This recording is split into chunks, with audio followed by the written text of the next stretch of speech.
Hello again. So let me pick off where we last left off. Um, we ended with this code that you see up here, and I'm going to quickly show you some additional things that you will not find in chapter 2 of the book, but I feel you should be introduced to at this time, at this point, because it'll allow you for solving, perhaps for doing your assignments in slightly more creative ways. So first of all, before I get to the real stuff, let me demonstrate to you the other way of commenting stuff out, commenting code out. So I mentioned this in the slides that you can use the /* characters to comment out multiple lines of code. So instead of putting two slashes in front of each line of code over here, if you don't want this, you can comment out the whole thing by just putting a / at the start of the block and an * at the end of that block of code that you do not want or want to temporarily disable. So this is just a quick demo of the other types of comments you can put in here that you can use. So what I want to talk to you about, what I want to show you is different data types that we have in C. And for this, I'll kind of briefly go off book here. I'll use a page from a tutorial that's available online that I'll show you in a minute. But up to this point, the last example, we used three variables and they were all of a type integer. So basically we were able to store whole numbers, positive and negative whole numbers in those variables. But obviously we need other data types, right? For example, we need the ability to store fractional numbers. We need the ability to store, well, text. So characters. So how do we do that? Obviously, we can't do that. I mean, we won't do that with, we can't do that with integer variables. So there are other data types in C, and I'm going to show you some of the basic ones. There are a lot of details in this, and I'll delve into some of the more important ones over here. So first, another thing, those who are coming from a background of Python programming may find this a little strange, because in Python, when you had to create a variable, you did not think about what type of data, what type of value you're going to store in it, whether it's text, whether it's a number. You didn't care in Python. However, in most programming languages, that is, as a programmer, that is something that you have to keep at the back of your mind. That is something you have to think about. Even when doing math, you have to consider if the numbers that you're going to use, if they're going to be all whole numbers, or if you actually need fractions.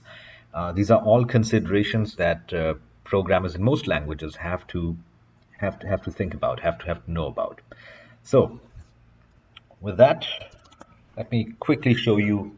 So you already know how to create an integer, right? We already did that. Now, every variable takes up a certain amount of space in memory. Sometimes the number of bytes used to store an integer may not be enough, and in that case, you can use what's called a long integer, an integer that uses a greater number of bytes. Exactly how many we'll see in a few minutes. You can use a long integer to store a value. In addition to whole numbers, I already mentioned that sometimes we need to store fractional numbers. So something like this. Let's call this one frac. This data type is called a floating point number. It allows you to store fractional numbers. Sometimes the number that you want to store is huge, or actually on the other end of the scale very small, meaning you need a lot of digits after the decimal point. For that, we have something called a double precision floating point number, and the keyword for that is double. The reason it is called, it's named a double precision floating point number is that it usually takes twice the number of bytes that a floating point number takes up in memory. And so these are all numeric data types of C. Of course, we also need the ability to store text, and for that we have, as its basic data type, the character. And a character can store, as the name says, a single character. So basically, all the characters that you can see on your keyboard and some more in addition to that, that we'll be able to see in an ASCII table. And I'll show you that today as well.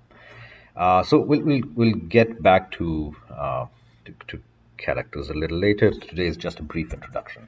So let me assign some values to some of these. So let's say A, I assign it the number 7. You'll see why specifically 7 for this example in a minute. B is also is a long integer, can store some longer numbers. Okay. Then we have frac, for short for fraction, and this is able to store fractional numbers. So let's say 2.35. Then we have double precision floating point number, which let's let me use a slightly longer number for that. So 2.981290. Okay, and yeah, and then finally we have the character, and here's something different. You can't. So let's say I want to store the character D in that. I can't do that. Not like this. When specifying so numbers, we can just write directly like you've seen. But when you're specifying a single character, you have to put it in single quotes like this. Remember, this is not a double quote. We use double quotes for strings, for like multiple characters. For a single character, we use a single quote. Check that out. It's right under the double quote. It's on the same key as the double quote on your keyboard. Okay, let's see if this assignment of values actually worked. And for that, we're going to use the printf function, of course. So try that out. So I'm going to print out, let's say, integer a is, and then I want to print out the value of a, and we already know how to do that. We want to print that out as a decimal number, and then go to the new line. And so now we have a placeholder for a decimal number in that string. Now we have to specify what we want to print in its place, and that would be the variable a. And we're going to do something very similar for the long integer b. I'm going to print that out over here. And I think we use for the placeholder for that is not just d but ld. And right after that, I want to print out the floating point number for a variable frac, and the placeholder for fractional numbers is not %d. %d stands for decimal number. We want to print out a fractional number, so %f, and this is a placeholder for the variable frac in this case, in this over here. Then I'm going to print out the double variable frac2, also a fractional, to be formatted as a fractional number, and this is a placeholder for the other variable frac2. And finally, I want to print out the character variable c, and the placeholder for that is %c. when you want to print out a single character. And C is the name of the variable that we want to print out here. Okay, I'm going to put in 2 new lines over here, and let me just try and run that. There you go. Integer A is 7, B is 187238117, frac floating point variable frac is 2.35. Then we have a bunch of zeros after that. Let's see what we can do about that. And finally, frac 2 is 101.981290. So that's fine. It's the same. And the character C is D. Okay. So first off, let me show you that again.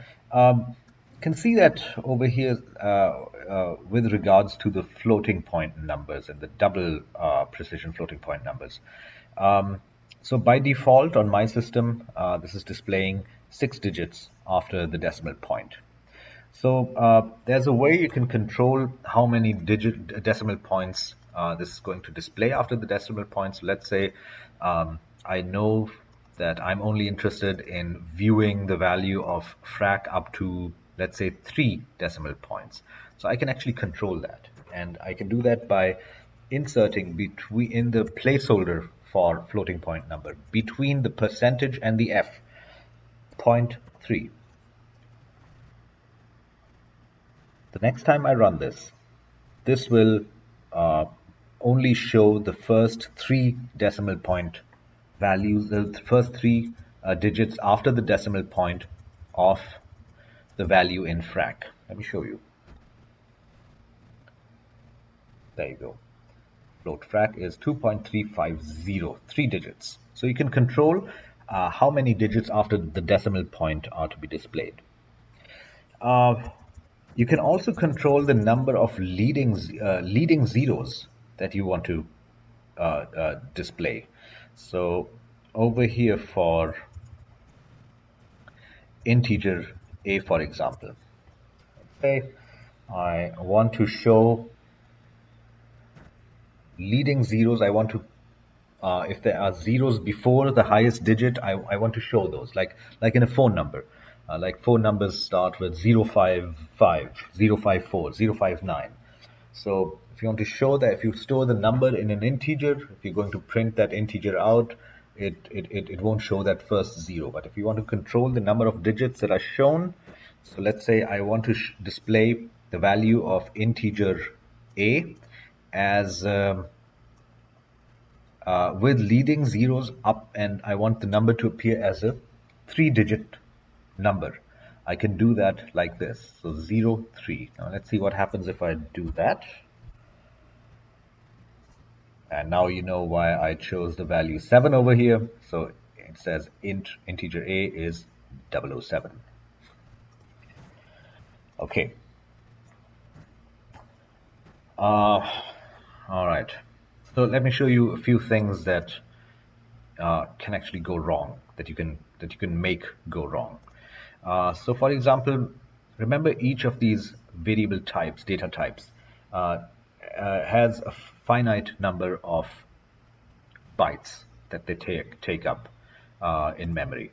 If the number that you try to store in a data type is too big for that data type, for the number of bytes that it uses, you will start running into problems.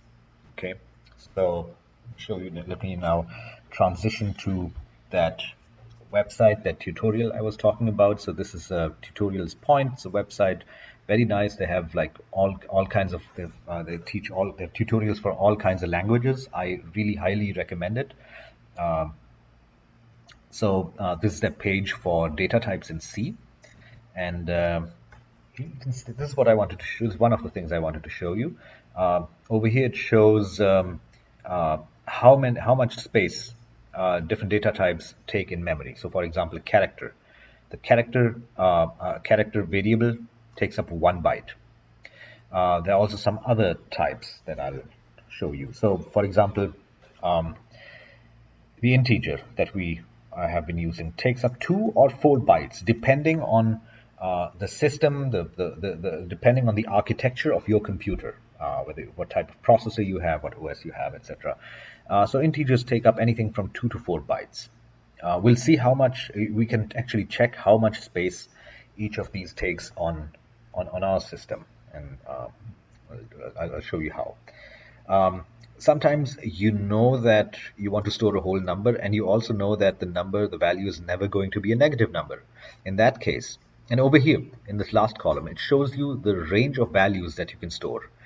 So over here, for example, you can go from for a 2-byte number, you can go from minus 32,768 to positive 32,767.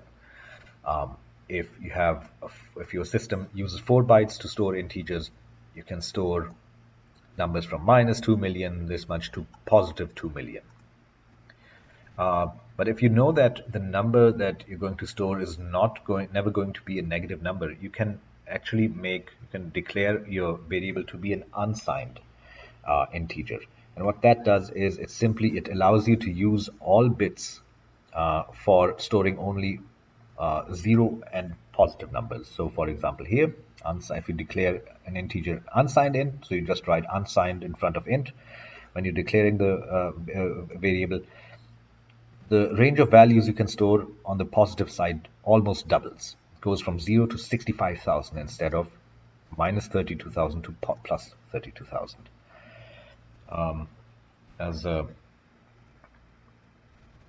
Also short integers, that's another data type, but that can usually takes 2 bytes. And then we have, each of these integer types also has an corresponding unsigned type. And here's long, the one that we've been using, typically takes about 8 bytes and can really store like really large numbers over here. So like I said, these the byte numbers over here, they can be very different for different computers, and we'll check what they are for us. And this is how we can actually do that. So the maximum values, the number of bytes, number of bits, can look those up, can print those out. They're stored as constants inside the limits.h file, the header file. So let me just copy paste basically this code into our file. So I'm adding the 3 additional header files that they're using to run this code.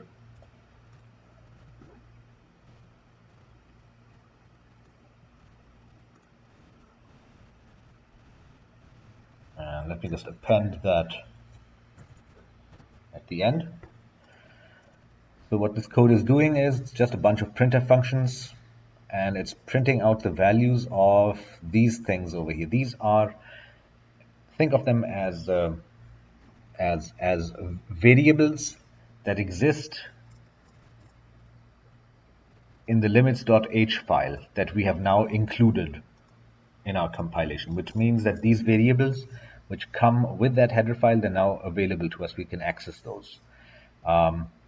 And we're just going to print out their values. We cannot assign them a new value or anything. They are fixed, their values are fixed, but they're helpful because just by running this code, we'll be able to see what for example, the minimum, the maximum values are that we can store in an integer. What the minimum and maximum values are we can store in a long integer on our system. So the values that we'll see will be according to to the system on which this code is running. So let me just run this for you to demo what it does. There you go. So character bit. So a character on this system takes up 8 bits, 1 byte. The maximum value, you can also store numbers in. You can even use a character variable to store numbers. And the maximum number you can store is 127. The minimum number is minus 128. You can kind of use it as a very small integer type variable. the maximum value you can store in integers is this one. The minimum value is this one. This much. Here are the values for long, maximum, minimum value for long, the short, unsigned character, unsigned integer, unsigned long, unsigned short. So you can see pretty much everything covered. Now, this is giving us the minimum and maximum values. What we can also do is, if we want to see how much space, you can also work that out from the minimum and maximum values. But if you want to see directly how much space each of these variable types is taking on our system, we can print that out too. And I'll show you another function to do that. So, size of int, and this will be a decimal value, right? It will be a number of bytes, so it will be an integral number. And over here, there's a function I can use called size of. I can use that pretty much any place, size of, and inside it I can provide, well, in this case I'll put in my variable a. So size of a will return the number of bytes that a is taking in memory, and I'm just printing that out over here as part of the string. And let me add a /n after that, because I'm going to do that for all 5 variables that I created up there. So let me copy paste that, print out the value size of c, the size of variable frac2, the size of variable frac, and the size of variable b. And this one was a long integer, this one is a floating point number, this one is a double precision floating point number, and this last one is a character. Okay, and just to, for proper English, let me add the word bytes after this, so we know what units we're talking about, right? Okay, let me run this again. There you go. Size of int, so an integer on my system is 4 bytes. A long integer is also 4 bytes. So as you can see, the range of values I can store in an integer or a long integer on my computer is the same, because they're both using up 4 bytes. Floating point numbers is also 4 bytes. Now, although the size of these may be the same, the format, the way the bits in the 4 bytes are being used in a floating point number are different from their meanings in integers and long integers. That's why I can store fractional numbers in a floating point number, but not in an integer. A double precision floating point number, like the name says, takes 8 bytes, twice of what a floating point variable takes. And a character takes only 1 byte.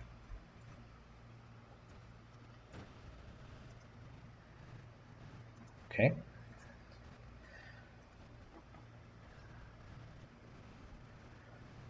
Okay, I also mentioned that that there's a bunch of characters, a number of characters that you can store in a character variable. I just wanted to show you what those characters are. The list of characters that we can store in 1 byte are listed in something called an ASCII table. ASCII stands for, is American Standard Code for Information Interchange. ASCII, that's with 2 I's.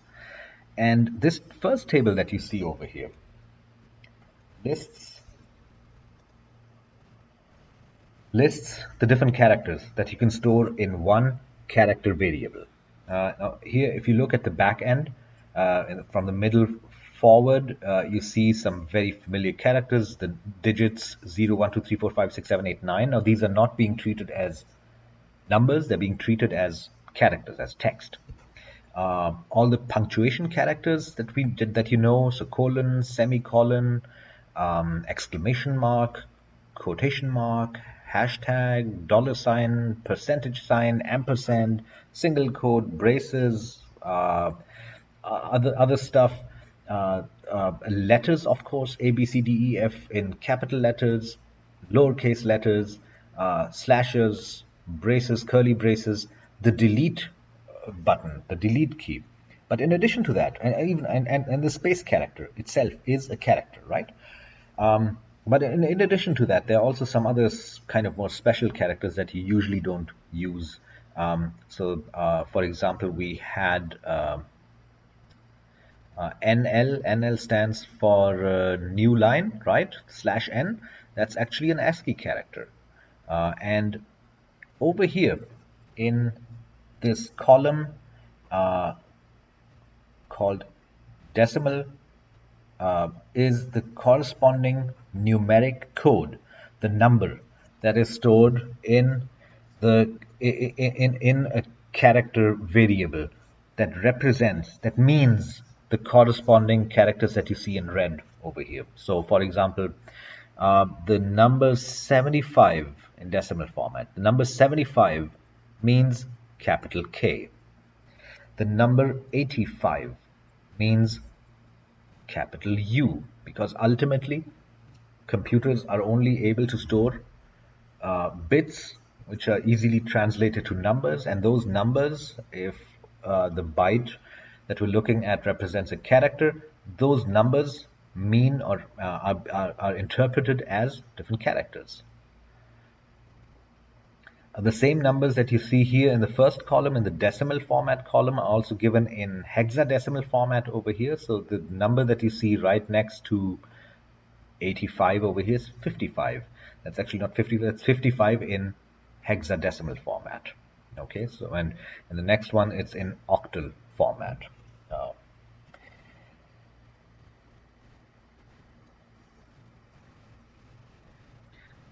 Now, ASCII characters were later on extended were extended to contain other characters, and actually, if you use your phone nowadays, you know that you have a whole lot of other characters on top of that. And obviously, you can only fit in the characters in the first table that you see over here when you're using a single byte. Storing any of those other characters that you see down here, or any of the characters that you now use on your phone, including emojis, by the way. These are part of an extended format of characters called UTF, or Unicode characters, and they take up to 3 different bytes. Even the Arabic characters that you use on your Arabic keyboard, on your phone, on your computer, on your on your tablets, etc., on other devices, they're basically part of an extended form, extended type of table, such as this one. But for the moment, we're going to stick to, as long as we're talking about 1-byte characters, all we're really concerned with is these characters that you see on the screen over here. From 0 to 127, you have your keyboard characters, and extended to 256 different characters, with all of these other characters that can be used, that used to be used for simple graphics on consoles. So yeah, that's about all I have for the moment, and yeah, I'll see you in the next lesson. Thank you.